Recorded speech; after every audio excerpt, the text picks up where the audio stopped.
আগামীকাল ঈদুল আজহা। ঈদুল আজহার সময় কিছু স্বাস্থ্য সচেতন দিক আপনাদের মনে করিয়ে দিচ্ছি। এক, ভ্যাকসিনেট করা গরুর মাংস খাওয়া যাবে কিনা, কতদিন আগে ভ্যাকসিন করানো হলে সেই গরুর মাংস খাওয়াটা নিরাপদ হবে। সঠিক নিয়ম মেনে সঠিক সময় ভ্যাকসিন করানো হলে সেই গরুর মাংস খাওয়াটা নিরাপদ, সেক্ষেত্রে কোনো প্রকার প্রবলেম হবে না।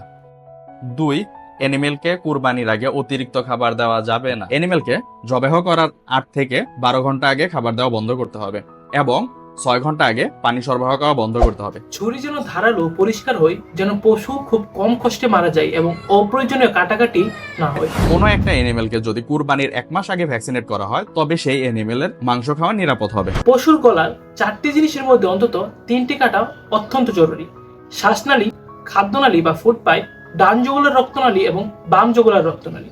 জগুলার ভেইন ও ক্যারোটিড আর্টারি কেটে দেওয়ার ফলে রক্ত দ্রুত শরীর থেকে বের হয়ে যায়।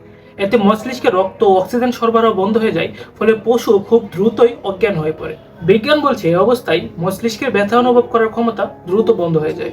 অ্যানিমেলকে যদি দূর থেকে ট্রান্সপোর্ট করে আনা হয়, তারপর যদি অ্যানিমেল ডিহাইড্রেশনে থাকে, তারপর যদি ওয়েদারটা খুবই গরম থাকে, দেন অ্যানিমেলটা যদি অসুস্থ হয়, এইসব ক্ষেত্রে কনসিডার করা যেতে পারে অ্যানিমেলকে কুরবানির 2 ঘন্টা আগ পর্যন্ত পানি সরবরাহ করা যেতে পারে।